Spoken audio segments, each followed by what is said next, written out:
Hi, I'm Ragini and I love spice. And by the end of this, you will too. Because we are going to make everyone's favorite right now, which is a butter chicken. But this is going to be a quick version because we are actually doing a pan cooked butter chicken. So, of course, you do need to have your chicken marinated. So, I'm going to do the marinade right here. Now, the base of this marinade and what tenderizes our chicken is some yogurt. If you don't have any yogurt in the house, don't despair because you could use vinegar as well. Just the acid that breaks down the chicken. A bit of salt and nothing else. Nothing else, you say? How am I going to get the flavor? Well, you are, because you're going to use my tandoori mix. Again, people get a bit confused because they say tandoori, but you said you were doing a butter chicken. And yes, butter chicken is actually the second stage of tandoori. So tandoori is a marinade, and then when you put it in a butter sauce, you have a butter chicken. We're going to do the whole thing here. So after this, there will be no confusion. This is really, really simple, and the most difficult thing is opening this bag. Maybe you will have better luck because you don't have fumbly fingers like me. Oops, let's see. Give it another cut.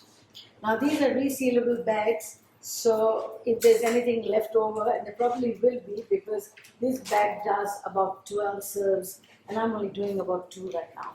So we're going to pop in about a tablespoon of my tandoori mix. Got all kinds of beautiful roasted spices like your curries and cloves and mace, and of course some of the normal cumin and other spices. No salt in here, that's why we added a salt in the beginning. So the marinade is ready for the chicken to go in, and we do like the beautiful Thai fillet because that sort of keeps it nice and succulent.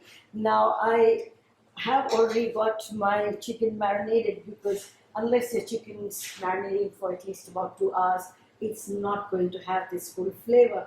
So you want lots and lots of taste, marinate it 2 hours. If you can do it overnight, no problem. And then let's get on to making the sauce. Very easy again. I've got some water simmering away, and I'm going to add some tomato paste. So it's about a big tablespoon that's going in here. We do have the recipes at the back of the pack, so don't worry. You can always refer to that. Now, tomato going in. Next step is to put a little tiny bit of our spice mix. I've got some dried fenugreek leaves. You can buy these anywhere, but if you can't get it, it doesn't really matter. It just takes it to another level, so it's really nice. But if you don't have it, don't despair. So dried fenugreek leaves coming in, and something to thicken.